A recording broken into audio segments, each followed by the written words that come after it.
Oh ya, kita sekarang ini kan hasil data pemilih yang diturunkan oleh pemerintah per tanggal 2 Mei yang lalu, itu khusus di Sulawesi Tenggara itu sebanyak 1.883.620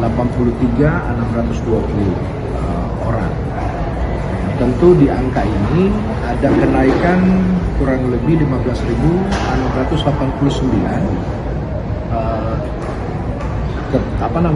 terhadap data pemilih tetap dulu pada saat penyelenggaraan pemilu di tanggal 14 Februari di 2024. Kemudian dari data itu tentu banyak atau anak-anak kita yang berusia genap 17 tahun yang pas kelahiran di tahun 2007. Tentu mereka ini kan sudah masuk pada wajib pilih sesuai dengan regulasi.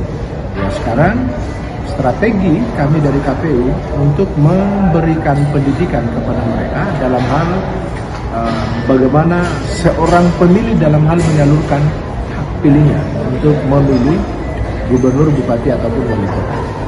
Tentu strategi-strategi yang pertama adalah gini, teman-teman kami di kabupaten termasuk kami di provinsi itu akan memasifkan sosialisasi, turun ke sekolah-sekolah, lalu kemudian untuk menyampaikan tahapan-tahapan terhadap kegiatan-kegiatan kepemiluan dan atau kegiatan-kegiatan pemilihan kepala daerah, sekaligus memberikan bimbingan teknis terhadap mereka. Jadi hal-hal yang akan disampaikan bagaimana perlakuan nanti yang ada di TPS. Nah, tentu itu bagian dari bimbingan teknis yang disampaikan kepada anak-anak kita sebagai pemilih baru atau pemilih pemula.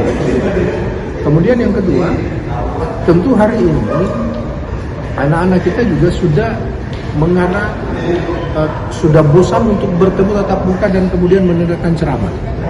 Jadi ada hal-hal perlakuan-perlakuan lain, sehingga kita di kegiatan-kegiatan kami memang itu harus ada sedikit seninya yang kita coba kemas sebagai daya tarik.